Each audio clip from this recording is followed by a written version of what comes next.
I had a stack of unfinished stories collecting dust on my hard drive. Some of these are multiple years old. I always promised myself that I would finish them one day, but the stack only grew as I fell victim to shiny new ideas and writer's block. To succeed as a writer, you actually need to finish writing things. To get everything done, I knew I had to do something drastic. So, I decided to focus on one story every week until I finished everything. This is what I learned along the way. Hey, these videos aren't sponsored, so I'd appreciate it if you checked out my publication, The Literary Fantasy Magazine. It's a biannual journal dedicated to character-driven fantasy. If you're a writer, submissions for issue 2 are open now. If you're a reader, issue 1 releases on January 31st. You can download 4 free short stories by signing up for our newsletter. Alright, that's all. Back to the video.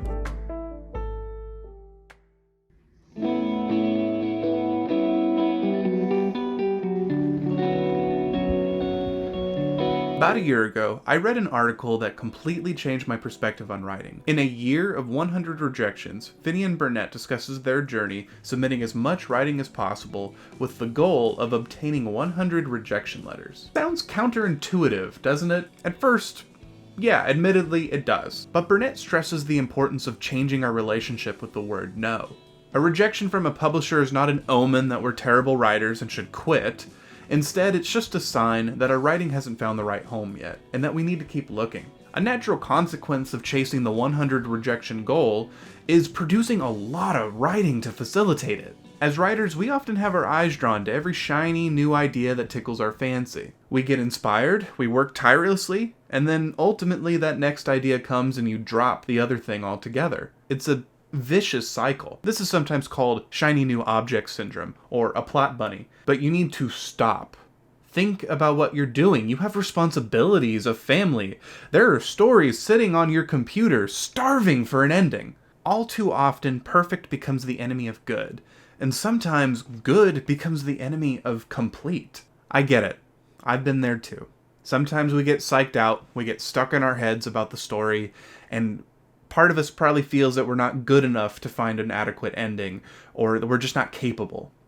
But that's not true. Because here's the thing. Writer's block doesn't exist. It's all in the mind. It's all about confidence. It's all about consistency. It's about getting up in the morning and knowing you're going to do some writing today. And whether it's mediocre or amazing, you're going to get it done. And if you get it done, well, things get done. I am here to tell you that you can finish that book, that thesis, that story that's been egging you on and that you've been fretting and stressing about every single day. You don't need to stress about it anymore. Now, when I say a story a week, I'm not talking about an entire book. There's already NaNoWriMo if you want to write a novel in a month. I'm talking about short fiction and flash fiction, otherwise called short stories.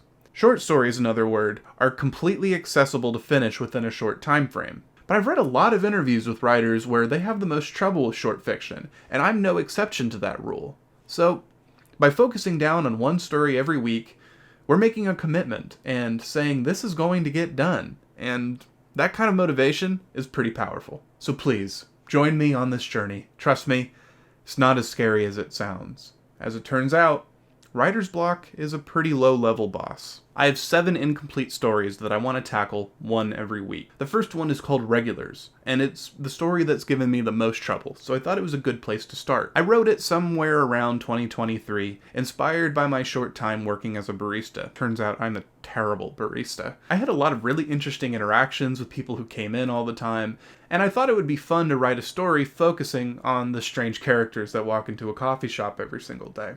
Now, I wrote this story 3 times. I have 3 separate versions of it already, and I don't like any of them. The first one got pretty negative responses from readers. The structure wasn't there, and the character's voice was non-existent. It was basically just my own sardonic tone. I did a couple of revisions, and while her voice started coming through more, I got caught up on the supernatural element to the story. To get some inspiration for this story, I plan on rereading A.M.P. by John Updike. It's been a couple years since I read it, so I think it might get me in the mindset that I want to be in to write my story about a coffee shop. Let's rock. Come on, buddy. Yes. Okay.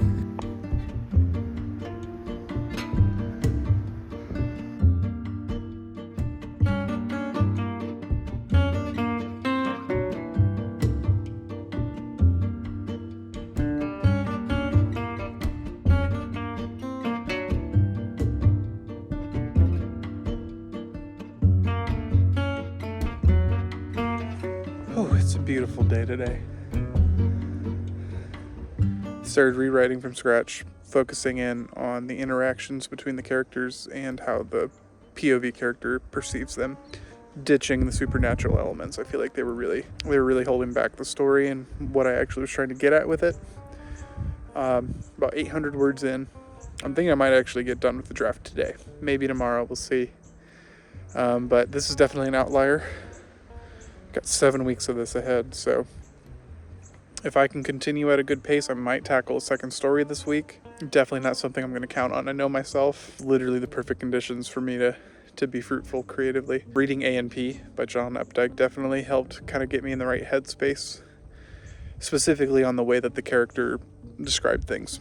Very biased descriptions, and I specifically like how the language is extremely negative at first, and then when he starts seeing things that he wants to see, it becomes very positive, but the whole time it's just crappy. He's just a crappy guy, thinking crappy, 19-year-old boy thoughts. So I'm going to try to carry that over into my story, but reverse it, because the character is a 19-year-old girl and would be thinking in a different way.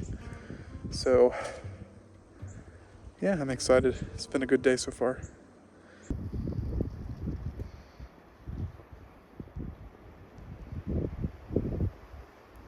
I was able to finish the draft for my latest rewrite. I think this would be the third or fourth rewrite of this story, but I finally have it in a place where I really like it.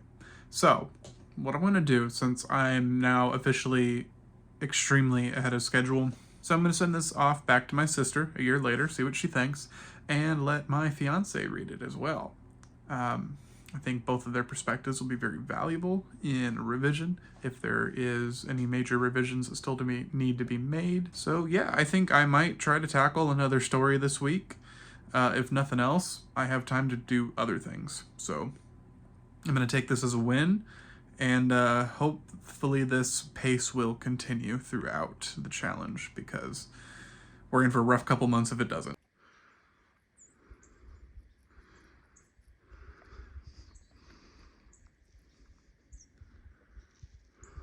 So quiet.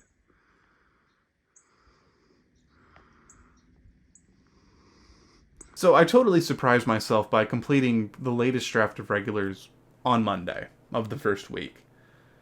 I did have the day off work. It was a snow day, so this isn't the norm. I know myself as a writer. I write like crazy when inspiration strikes, and then it kind of falls off as the inspiration wanes. What I am appreciating about this challenge, though, is that it's giving me something to work towards. I tend to work better when I need to prove something wrong. But just because I got done early doesn't mean I'm letting myself off easy. I need to keep writing through the week. So I'm assigning myself a flash fiction that I wrote in 2023, and it's a vignette centered on a young couple buying a house. The house is haunted, and they decide to buy it anyway. I thought at the time it was pretty good, and I sent it out to some magazines to no avail. I did, however, receive some wonderful feedback from a magazine that read the story, but ultimately denied it. The first paragraph sets up solid exposition. It is interesting, gripping, and mysterious. I think the gray space around the location is a little confusing at times. Are there flowers inside the house, or are the two standing in the backyard while the woman stands outside? So that tells me I didn't describe anything adequately at all. The significance of the woman should be explored. There could be a cool fantasy mythical energy that the story could take if Van was the only one who saw her, or if there was any particular lore about the woman. I think the dimension of the story would change if we knew her life. This is some really good advice. Coming back to this almost 2 years later now, I think I'm in the right mindset to tackle it. Come get some.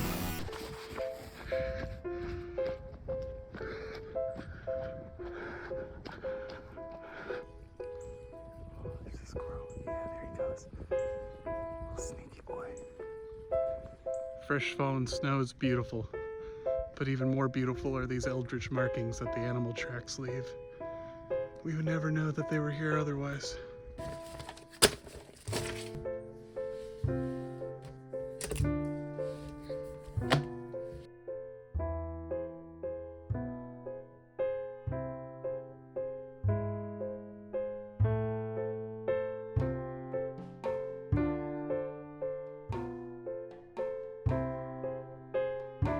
The rewrite was swift. It's Friday currently. I finished it on Tuesday.